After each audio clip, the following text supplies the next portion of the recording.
میں آپ کا سب کا بہت شکر گزار ہوں کہ آج آپ ہماری درخواست پر تشریف لائے، اور جیسا کہ آپ جانتے ہیں کہ الیکشن کی آمد ہے اور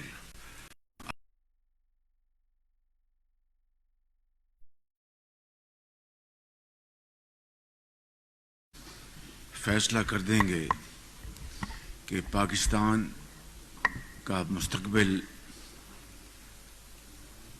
کس جگہ پر کھڑا ہوگا۔ مجھے اس میں کوئی شک نہیں کہ انشاءاللہ اس ملک کے 25 کروڑ عوام پاکستان کی خوشحالی اور ترقی کے لیے اپنا حق استعمال کریں گے اور بہت سمجھ بوجھ کے ساتھ ماضی میں جھانکیں گے اور مستقبل کا ایک نقشہ کھینچیں گے، اور انشاءاللہ وہی فیصلہ ہم سب کو قابل قبول ہوگا۔ پاکستان مسلم لیگ نون نے اپنی انتخابی مہم کا آغاز کر دیا ہے، اور آپ دیکھیں گے انشاءاللہ کہ میاں نواز شریف، میں، مریم نواز، ہم سب حمزہ شہباز شریف مل کر اس کیمپین کو چاروں طرف لے کر جائیں گے۔ میری نظر میں یہ الیکشن پاکستان کی تقدیر کا فیصلہ کرے گی۔ کیوں؟ جیسا کہ آپ نے دیکھا کہ 2017 میں میاں محمد نواز شریف جو اس وقت وزیر اعظم تھے، ان کی شبانہ روز محنت سے پاکستان ترقی کی طرف تیزی سے گامزن تھا،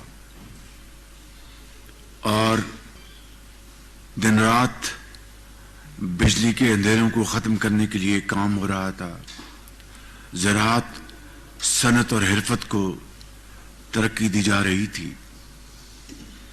20 گھنٹے کے جو اندھیرے تھے ختم ہونے جا رہے تھے، اور آپ نے دیکھا کہ 2017 کے اور 2018 کے اوائل میں لوڈ شیڈنگ ختم ہو چکی تھی، اور میاں نواز شریف نے یہ کہا تھا 2013 میں کہ مجھے نہیں علم کہ یہ لوڈ شیڈنگ کتنی دیر میں ختم ہوگی، لیکن میں لوڈ شیڈنگ کے خاتمے کے لیے کوئی کسر نہیں چھوڑوں گا، اور ہم سب مل کر اس کا خاتمہ کریں گے۔ اور اللہ تعالیٰ کو ایسا منظور ہوا، اور اس کی کمال مہربانی سے 2017-18 میں لوڈ شیڈنگ ختم ہو گئی۔ اس کے بعد کیا ہوا وہ آپ سب کے سامنے ہے۔ اگر ثاقب نثار جو کہ ایک مورا تھا، اس کے ذریعے نواز شریف حکومت کا تختہ نہ الٹا جاتا تو آج پاکستان ان شدید معاشی چیلنجز میں گرا نہ ہوتا۔ آپ نے دیکھا کہ اس دور میں زراعت نے بھی ترقی کی، صنعت و حرفت نے ترقی کی، اور ہمارا جو اینول GDP کی گروتھ 6% سے آگے چلی گئی تھی، اور سب اندازے یہ تھے کہ اگلے 5 سال میں میاں نواز شریف پاکستان کو ترقی کے حوالے سے بلندیوں پر لے جائیں گے، مگر ایک سازش ہوئی اور ہر چیز تہہ و بالا ہو گئی۔ پھر آپ نے دیکھا کہ شدید ترین مہنگائی کا طوفان آیا، پھر آپ نے دیکھا کہ IMF سے کیے گئے معاہدے کو توڑا گیا، پھر آپ نے دیکھا کہ ہمارے جو سفارتی تعلقات بری طرح مجروح ہوئے، اور پھر آپ نے دیکھا کہ کس طریقے سے پاکستان کے اندر معاشرے میں زہر گھولا گیا اور تقسیم در تقسیم کر دی گئی۔ یہ وہ صورتحال ہے جو کہ 1 یا 2 سال میں ختم نہیں ہوگی، اور ختم ہونے کے لیے بھی شرط اول یہ ہے کہ ہم نفرتوں کو ختم کریں، ہم قوم کو اکٹھا کریں، دلوں کو جوڑیں اور مل کر شبانہ روز محنت کر کے پاکستان کو اپنے پاؤں پہ کھڑا کریں۔ یہ کام کہنے کو تو آسان ہے، کرنا ایک بہت بڑا چیلنج ہے، لیکن عصر حاضر میں ایک نہیں ایسی کئی مثالیں ہیں جہاں پر قومیں شکست سے دوچار ہوئیں، شکست و ریخت ہوئی، ان کی تباہی ہوئی، مگر جب انہوں نے ہمت کی تو پھر دوبارہ وہ دنیا کے افق پر پوری آب و تاب سے وہ چمکی۔ تو ہمارے لیے یہ ایک نہ صرف ایک لیسن ہے، ہمارا دین بھی یہی سکھاتا ہے کہ ہمت مت ہارو، اور تمام تر مشکلات کے باوجود مایوسی کو قریب نہ پھٹکنے دو اور دن رات محنت کرو تو اللہ تعالیٰ ضرور دن بدل دیتے ہیں۔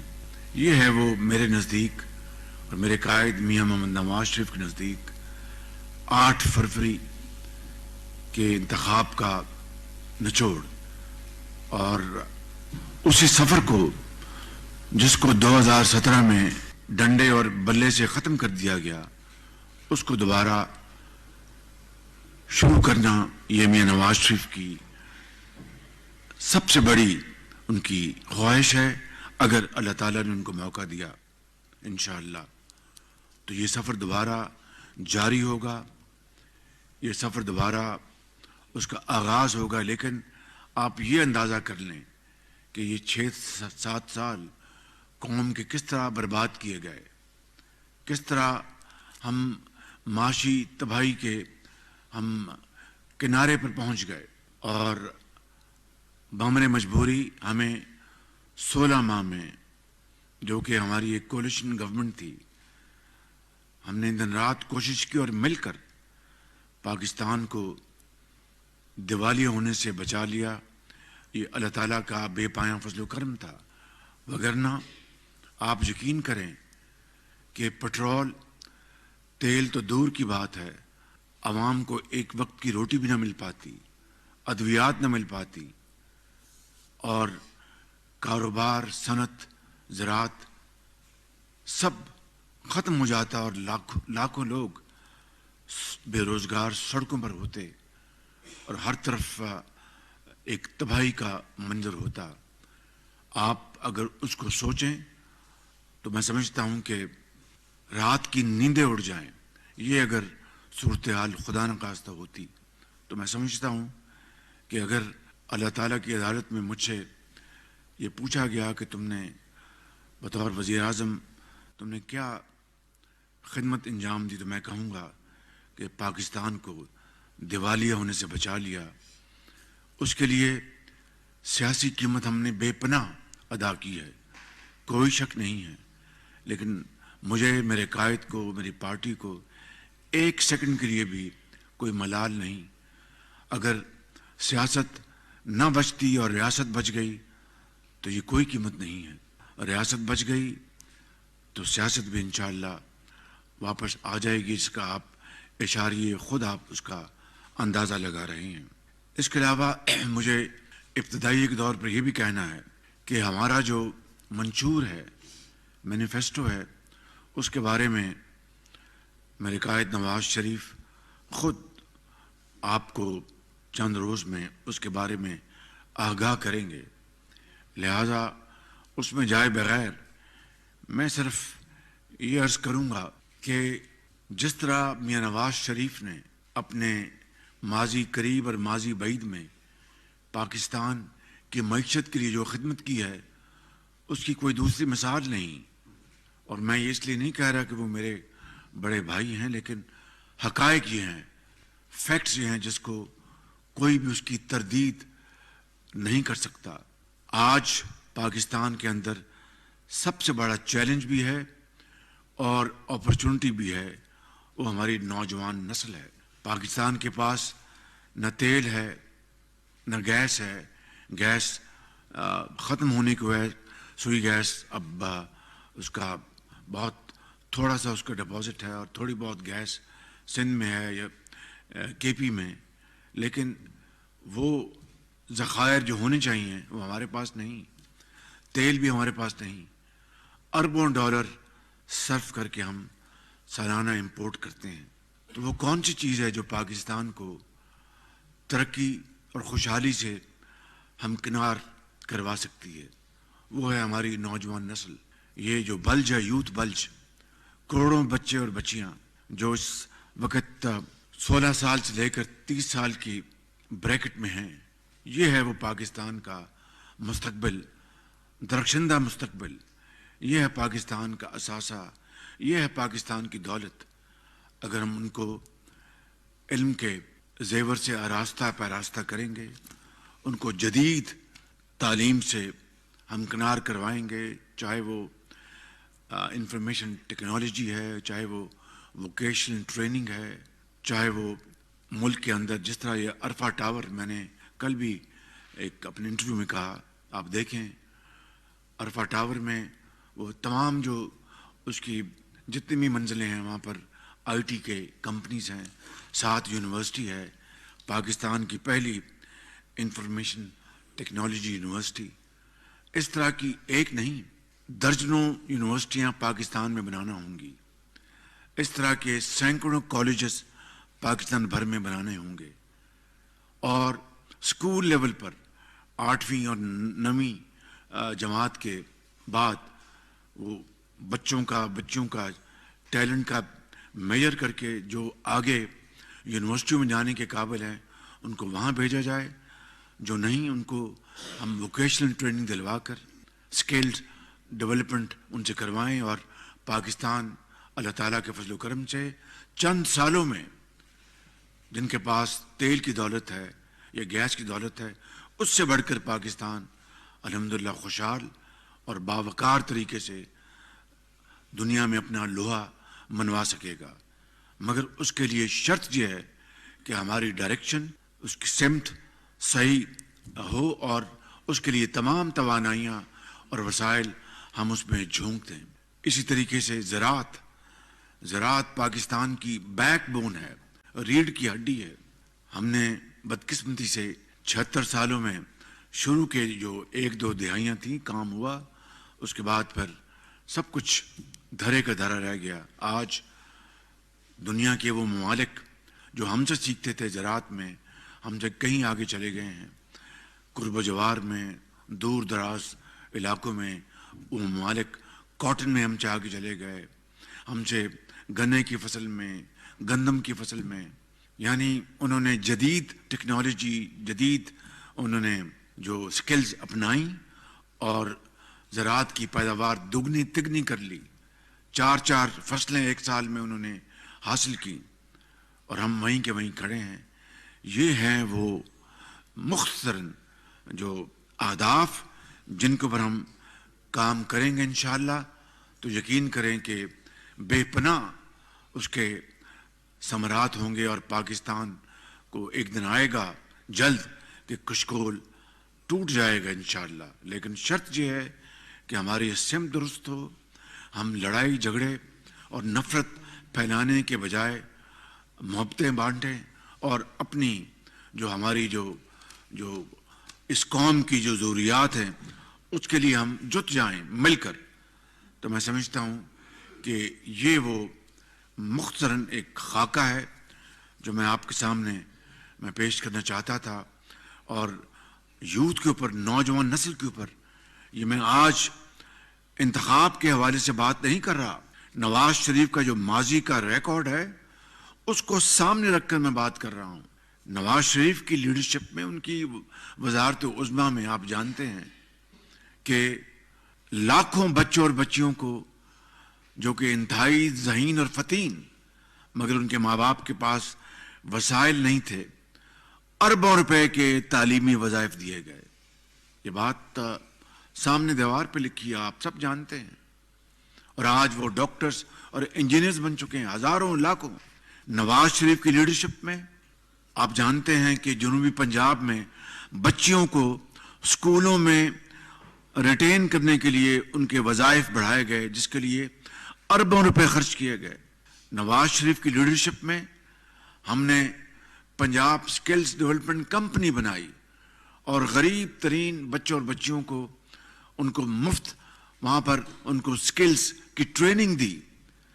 کوئی اگر ٹیکسٹائل میں جانا چاہتا ہے تو ان کو اس کمپنی میں بھجوایا، کوئی اگر موٹر میکینک بننا چاہتا ہے تو وہاں بھجوایا، کوئی آئی ٹی ایکسپرٹ بننا چاہتا ہے وہاں بھجوایا، اور ہزاروں لاکھوں بچوں کو ہم نے اس میں ٹرین کر کے وہ قوم کے آج عظیم مہمان بن چکے ہیں.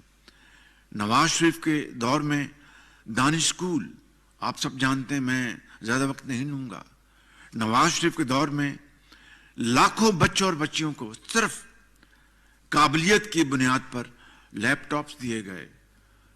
جو امیر بچوں کے اسکول اور کالجز ان کو نہیں، پبلک اسکولز اور پبلک کالجز میں جہاں پر عام آدمی عظیم پاکستانیوں کے یتیم بچے اور غریب بچے جاتے ہیں ان کو لیپ ٹاپس دی گئی، اربوں ان کے اوپر خرچ ہوا.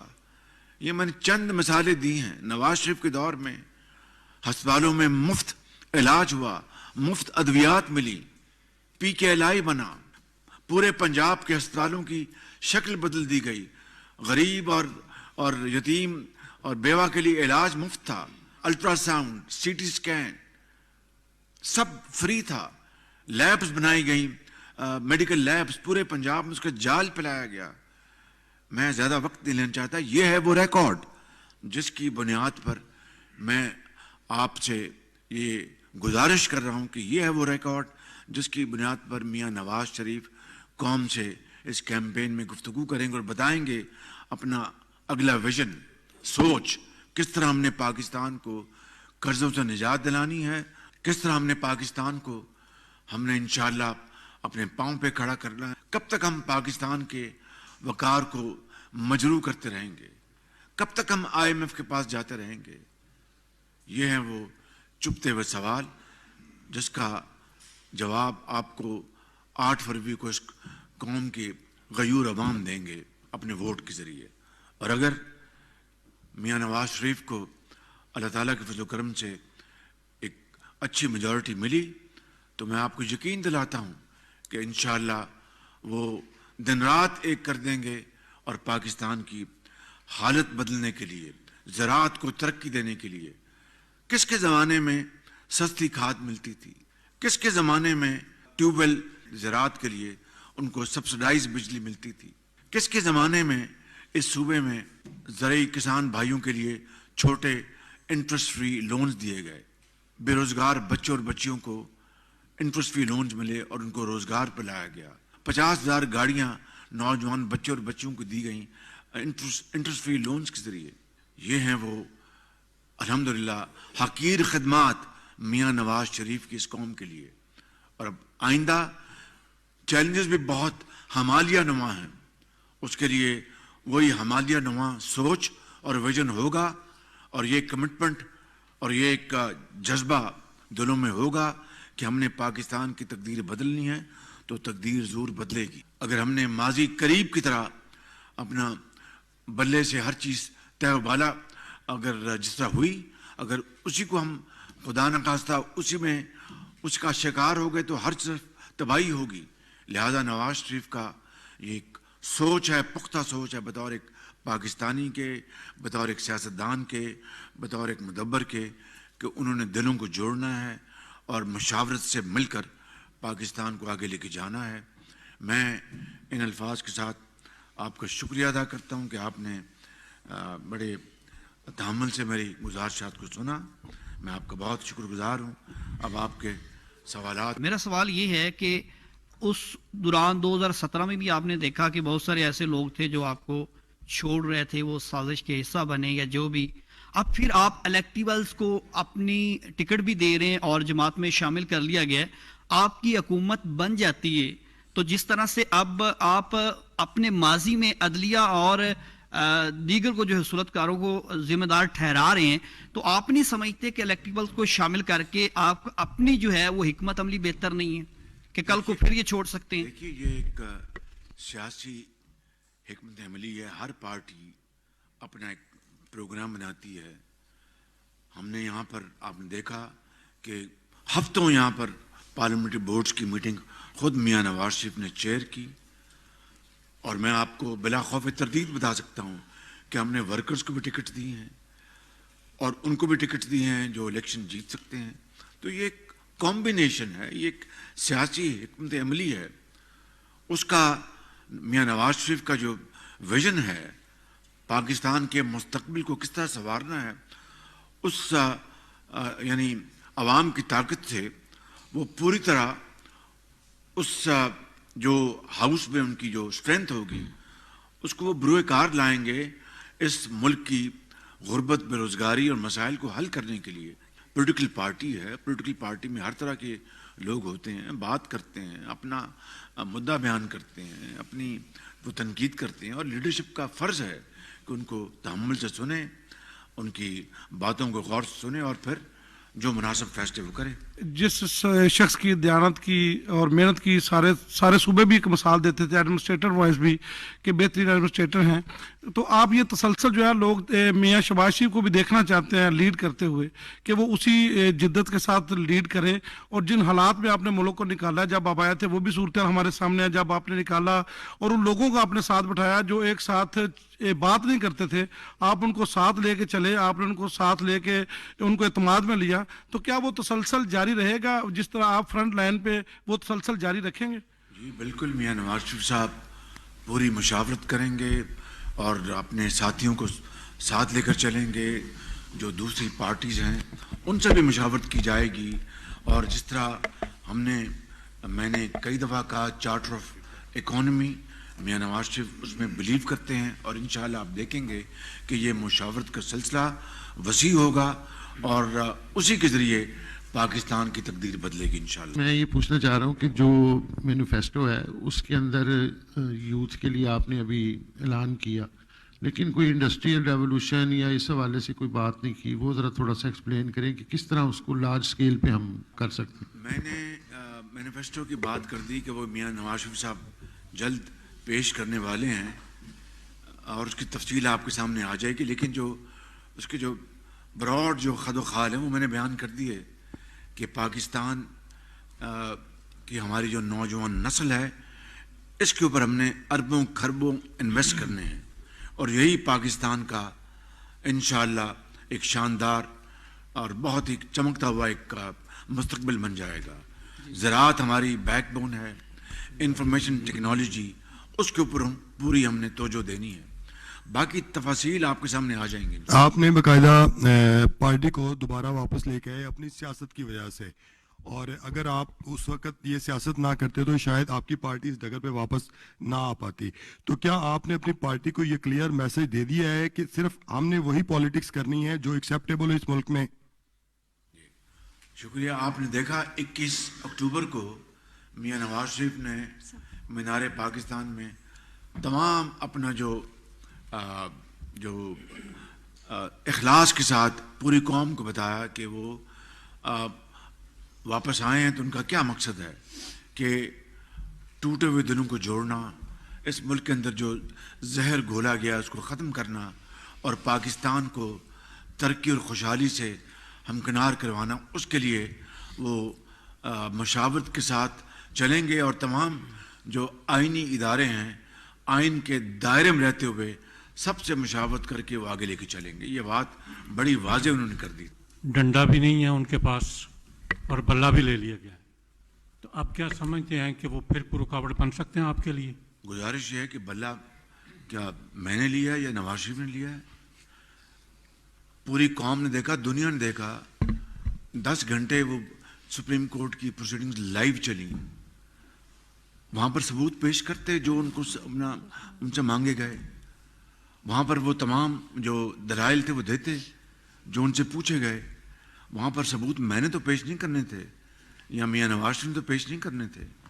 اور اگر وہ ان کو بلہ ملتا, اپنا شیر تو ہمارا چنا گیا تھا نا 2018 میں, آپ کو اس کو اچھی طرح علم ہے, لیکن آج اگر بلہ ان سے چھنا ہے تو ان سے پوچھیں آپ کہ آپ نے یہ جب آپ کو کہا گیا 1 سال پہلے کہ آپ اپنے انٹرا پارٹی یا جو آپ کے اندر داخلی جو انتخابات ہیں وہ کروائیں. کیوں نہیں کروائے انہوں نے؟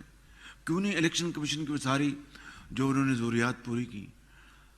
بھلا اگر ہوتا تو ہم اپنا شیر بھلے کا مقابلہ کرتا جس طرح ماضی میں کرتا رہا. اب اگر بھلا نہیں ہے ان کے اپنی غلطی کی وجہ سے تو اس کے قصوروار ہم تو نہیں ہیں. 16 ماہ کی پی ڈی ایم حکومت تھی آپ کی, اس میں الزام یہ ہے کہ مہنگائی کا طوفان اس 16 ماہ میں زیادہ آیا. ایک تو سوال یہ ہے جی اس کا کیا الزام آپ قبول کرتے ہیں یا نہیں؟ دوسرا سوال یہ ہے جی کہ ماضی کے جو آپ کے دوست تھے پاکستان پیپلز پارٹی والے, وہ آج کل بہت محبت کے پھول آپ پہ نچھاور کر رہے ہیں, اس کی کیا وجہ ہے جی؟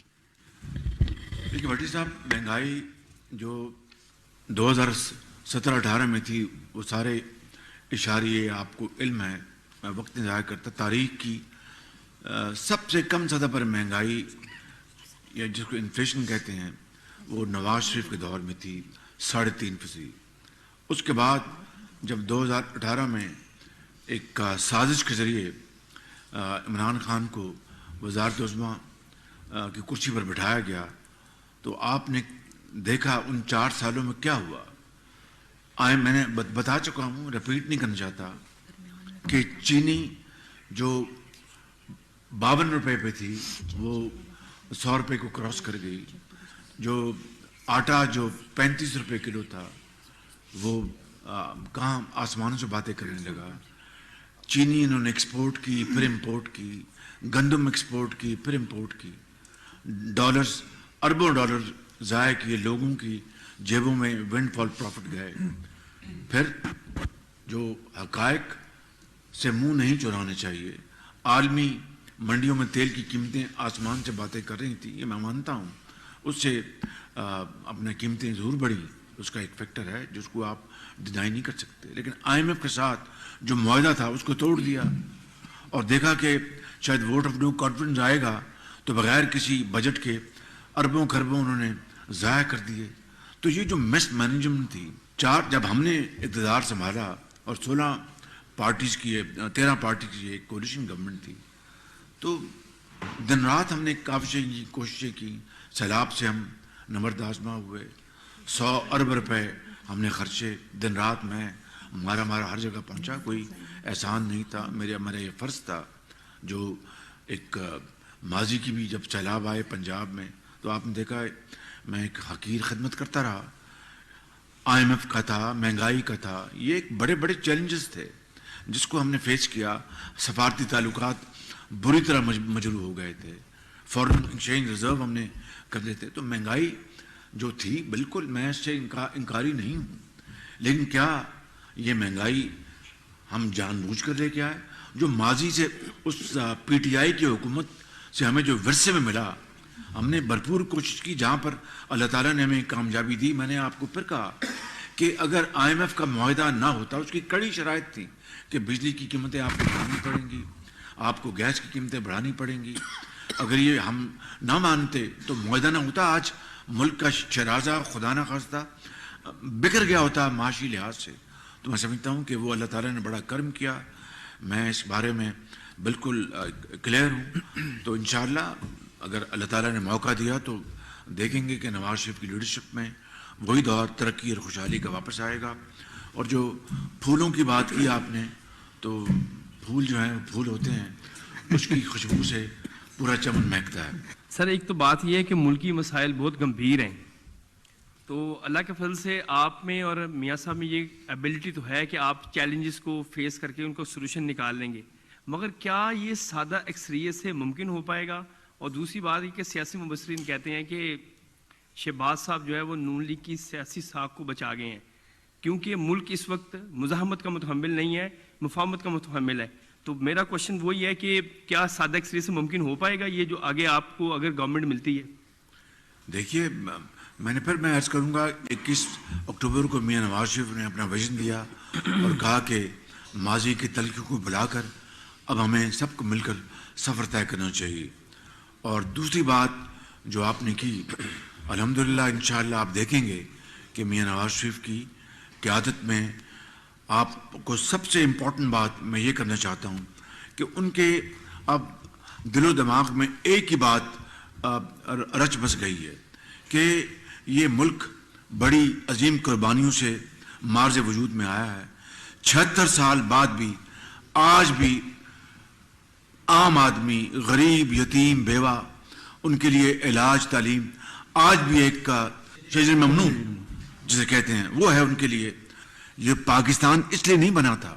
نواز شریف کی سوچ یہ ہے کہ اللہ تعالیٰ ان کو موقع دے تو یہ امیر اور غریب کے درمیان جو خلیج ہے اس کو کم کرنا ہے اور غریبوں اور عام آدمی کے لیے زندگی آسان بنانی ہے، ان کو خوشحال کرنا ہے. آپ نے کہا نفرت کی سیاست کو ختم کریں گے، لیکن تحریک انصاف کے دور میں تقریباً 100 لوگ ایسے تھے جو ملک کی اشرافیہ تھی جن کو $4 ارب کے بلا سود قرضے دیے گئے تھے.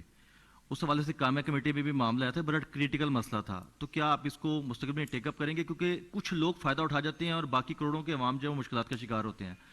دوسرا، اس وقت معاشی ماہرین یہ کہہ رہے ہیں کہ $72 ارب 3 سال میں ادا کرنے ہیں پاکستان نے. تو کیا اس پوزیشن کے اندر آپ ہیں کہ آنے کے بعد ایسی پالیسیز بنائیں کہ $72 ارب اگلے 3 سال میں ادا کر دیں؟ یہ بڑے آپ کے پرٹیننٹ سوالات ہیں، بڑے اچھے. حمالیہ نما ہمارے چیلنجز ہیں، ان کو اتنا بڑا ان کو حل کرنے کے لیے ویژن چاہیے اور قومی یکجہتی چاہیے اور شبانہ روز محنت چاہیے. کیونکہ یہ ایک اسٹیبلشڈ فیکٹ ہے کہ بیٹھے بیٹھائے کچھ حاصل نہیں ہوتا. آپ ہمت کرتے ہیں، ایفرٹ کرتے ہیں تو اللہ تعالیٰ مدد کرتا ہے. 16 ماہ آپ کی حکومت رہی، وزیر اعظم تو آپ تھے لیکن آپ کے ساتھ باقی کوalition پارٹنرز بھی تھے، پی ڈی ایم کی جماعتیں تھیں. تو اب کتنا مشکل یا آسان ہوگا ووٹر کے پاس جا کر انہیں کنونس کرنا کہ آپ ان مسائل کے ذمہ دار اکیلے نہیں ہیں اور آپ کے پاس ان کے مسائل کا اب شافی علاج ہے اور اب حالات جو ہے وہ بہتر ہوں گے. میں یہ عرض کروں گا کہ اگر پاکستان کو دیوالیہ ہونے سے بچایا تو اللہ تعالیٰ کے فضل و کرم سے میں نے اکیلے نہیں، 13 جماعتوں کی یعنی اجتماعی کاوش سے میں سب کو کریڈٹ دیتا ہوں. اگر سیلاب سے ہم دن رات ہم نے ان کو فیس کیا تو میں نے اکیلے نہیں، اجتماعی 13 جماعتوں کی کاوشوں سے. اگر سفارتی تعلقات الحمدللہ دوست ممالک سے، برادر ممالک سے ہم نے ٹھیک کیے تو میں نے اکیلے نے نہیں، اجتماعی کاوشوں سے. بس یہ میں نے 3 مثالیں آپ کو دے دی ہیں، باقی بات آپ سمجھ گئے. SIFC یہ ایک بہت بڑا پلیٹ فارم ہے جو ہمیں معاشی بحران سے نکال سکتا ہے اور جو ایک فیسیلیٹیشن سینٹر ہے، یعنی کہ جو باہر سے سرمایہ کاری آنا چاہتی ہے.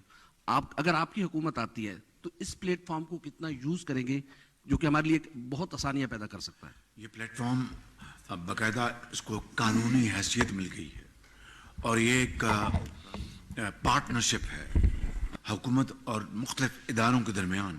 اور میں سمجھتا ہوں کہ اجتماعی کاوشوں سے اس پلیٹ فارم کے ذریعے جس کا نام SIFC ہے، آپ یقین کریں کہ بہت ملک کو، پاکستان کے عوام کو بے پناہ فائدہ حاصل ہو سکتا ہے اور خوشحالی اور ترقی کے سفر کی طرف ہم بڑی تیزی سے رواں دواں ہو سکتے ہیں انشاءاللہ. سیاست میں گالم گلوچ کا کلچر بہت زیادہ پروان چڑھ چکا ہے اور ہماری یوتھ ڈی ٹریک ہو چکی ہے، عدم برداشت بہت زیادہ ہے. آپ کو کیا لگتا ہے کہ اس کا ذمہ دار کون ہے اور اس چیز کو کیسے ختم کیا جا سکتا ہے؟ بدقسمتی سے پچھلی حکومت نے کوئی کسر نہیں چھوڑی PTI کی اور اس سے بے پناہ مسائل پیدا ہوئے ہیں.